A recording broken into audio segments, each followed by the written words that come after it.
Hello दोस्तों, और आप सभी का एक बार फिर से मेरा यूट्यूब चैनल स्टडी रूम 99 में बहुत बहुत स्वागत है। जी हाँ दोस्तों, और आज की इस वीडियो का जो टॉपिक है आप देख सकते हैं कि अपने स्कूल के हेडमास्टर या प्रधानाचार्य या प्राचार्य महोदय को दंड की माफ़ी के लिए एक आवेदन पत्र लिखो।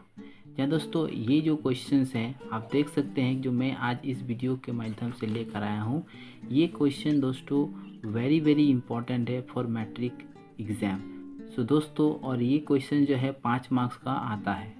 मैं अक्सर ये कहता हूँ कि इस तरह के जो सवाल हैं जो वीडियो के द्वारा मैं लेकर आता हूँ आपके लिए बहुत ही इम्पोर्टेंट हो सकते हैं for your bright future. So keep stay in my YouTube channel study room 99। तो दोस्तों बढ़ते हैं हम लोग वीडियो में आगे की ओर बिना किसी देर किए हुए। तो दोस्तों इसके लिए आपको करना ये होगा कि सबसे पहले आपको इस तरह का एक पेज चाहिए। वो पेज आपका रोल पेज रहे या वाइट पेज रहे, it's not a matter, but इसके पहले आपको करना ही होगा कि इस तरह से आपको ऊपर वाले पोर्शन में थोड़ा सा मोड़ कर आपको इसे मार्जिन बना लेने होंगे। और ठीक लेफ़्ट साइड में भी जैसे कि आप देख सकते हैं कि लेफ़्ट साइड में भी इस तरह से मोड़ कर आपको मार्जिन बना लेने होंगे। इस तरह से आपका जो है यहाँ पर साफ साफ नज़र आएगा। उसके बाद आपको करना ये है कि आपको हमेशा याद रखने हैं ये जो मार्जिन वाले जो पोर्शन होते हैं, ये टॉप पोर्शन और ये लेफ़्ट साइड मार्जिन, इसमें आपको कुछ भी नहीं लिखने होते, ठीक है। अन्यथा आपका जो ये है जो सवाल का जो जवाब है आपके लिए गलत हो जाएंगे। तो चलिए हम लोग आगे देखते हैं कैसे लिखना है। उसके बाद आपको सबसे पहले लिखना है आपकी सेवा में। उसके बाद कोमा देने के बाद आपको पैराग्राफ चेंज करने हैं, और पैराग्राफ चेंजेस का मतलब यही है कि जिस लाइन में लिख रहे हैं उस लाइन को छोड़कर आपको जस्ट नीचे लाइन में थोड़ा सा आगे लिखना। तो क्या लिखना है, तो जैसे कि हम लोगों को क्वेश्चन से ही पता चल गया था, ये जो क्वेश्चन हमको लिखना था किनको लिखना था, स्कूल के हेडमास्टर हैं तो हेडमास्टर को, या फिर प्रधानाचार्य या फिर प्राचार्य, यानी आपके स्कूल में जो भी कहे जाते हैं उनको उन्हीं को लिखना है। तो फॉर एग्जांपल मैं यहाँ पर दिखाया हूँ कि श्रीमान प्रधानाध्यापक महोदय, ठीक। तो कौन से स्कूल के प्रधानाध्यापक महोदय को लिख रहे हैं, आपको यहाँ पर दोस्तों करना ही है कि अपने विद्यालय यानी कि उस स्कूल का नाम लिखना है।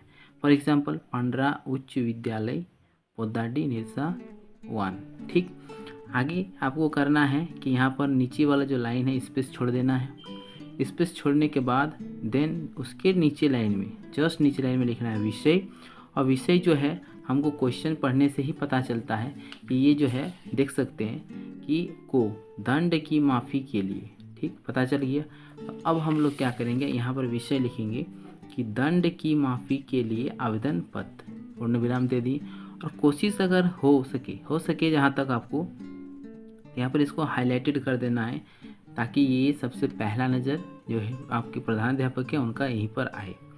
उसके बाद आगे और एक बार आपको नीचे लाइन में आकर लिखना है महाशय कोमा, और फिर से आपको एक बार और पैराग्राफ चेंज करना है। दिस टाइम आपको ये ध्यान में रखने हैं कि एक बार जहां आप पैराग्राफ चेंज किए हैं देन उसी के सेंटर में नीचे में आपको सेंटर से स्टार्टिंग करने हैं। ये बहुत ही इम्पोर्टेंट हो जाता है।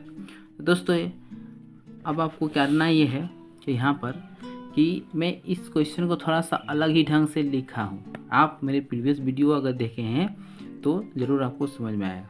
जैसे कि श्रीमान का ध्यानाकर्षित करते हुए कहना है कि, ठीक है, मैं आपके विद्यालय में कक्षा, आप जो भी कक्षा है 9वीं या 10वीं आपको लिखना है। सपोज़ मैं यहाँ आपके लिए यहाँ पर कर देता हूँ, ठीक है, 10वीं, ठीक है। अगर आप 9वीं कक्षा का विद्यार्थी हैं तो लिखना है 9वीं कक्षा का छात्र हूँ। अगर आप बॉय हैं तो लिखना है छात्र, अगर आप गर्ल हैं तो लिखना है, लड़की हैं तो लिखना है छात्रा हूँ। यहाँ तक दोस्तों आपका जो इंट्रोडक्शन हो पोर्शन कंप्लीट हो गया।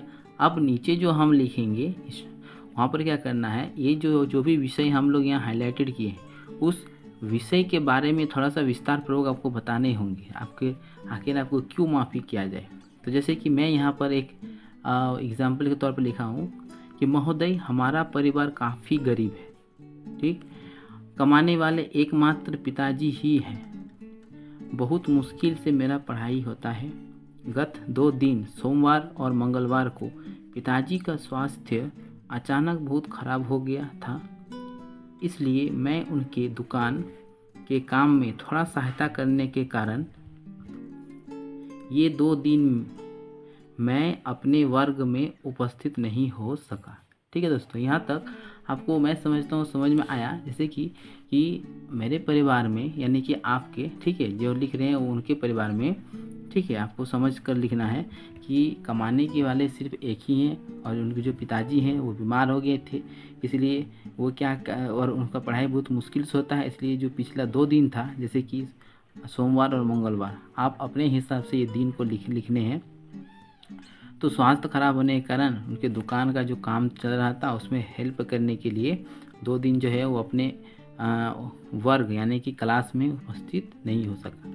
इसके बाद आपको पता चल गया कि ये 2 छुट्टी आपको जो माफ़ी है क्यों चाहिए, विस्तार से पता चल गया। अब आपको अगेन क्या करना है कि पैराग्राफ चेंज करना है, क्योंकि आवेदन पत्र को ज़्यादा बड़ा नहीं लिखा जाता है। तो फिर से पैराग्राफ चेंज कर दिए। तो अगेन हम देखिए क्या किए कि यहाँ पर श्रीमान एक बार किए हैं, नेक्स्ट टाइम अब हम कर रहे हैं, तो ये भी जो है एक सेंटर में है, आपको भी ठीक इसी प्रकार करने हैं। तो अतः श्रीमान से मेरा सहृदय विनम्र पूर्वक निवेदन है कि उक्त 2 दिनों की अनुपस्थिति के कारण 50 रुपये की आर्थिक दंड को माफ़ करने की कृपा प्रदान करें। ठीक है, अन्यथा इस दंड के कारण मेरा पढ़ाई बाधित हो सकते हैं। ठीक है, मैट्रिक की परीक्षा भी नज़दीक है। मैं वादा करता हूँ कि अगले बार शिकायत का मौका नहीं दूंगा। फिर से पैराग्राफ चेंज करके आप लिखना धन्यवाद। ठीक है, और सबसे राइट साइड में आपको इस पेज को एक हिसाब से आपको समझना है कि 4 हिस्से में से जो चौथा हिस्सा अगर जितने में ये हो सकता है, आपको इधर लिखना है कि आपका आज्ञाकारी छात्र।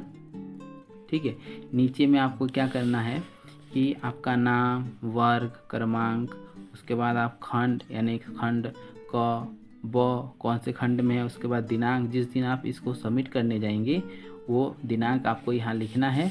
और फिर करना क्या है दोस्तों, आपको जो है ये आपके स्कूल के जो हेडमास्टर हैं, यानी कि जैसे कि मैं इस आवेदन पत्र में प्रधानाध्यापक महोदय को लिखा हूँ, आप देख सकते हैं यहाँ पर, तो प्रधानाध्यापक को देने हैं। और मेरी पूर्ण विश्वास है अगर इस तरह से आप आवेदन पत्र को लिखते हैं नीट एंड क्लीन, तो मुझे ये पूर्ण विश्वास है कि आपकी जो जो दंड आपको दिया गया है 50 रुपये का आर्थिक दंड, आपको ज़रूर से ज़रूर इस पर विचार किया जाएगा और आप माफ़ी भी दी जाएगी। दोस्तों, वीडियो अगर आपको पसंद आए तो ज़रूर लाइक करें, कमेंट करें, शेयर करें और चैनल को सब्सक्राइब करके बेल बटन को ऑल दबाना ना भूलें, ताकि मेरे हर लेटेस्ट वीडियोस का अपडेट आप तक सबसे पहले पहुँचे। Thank you for watching video. जय हिंद, जोहार झारखंड।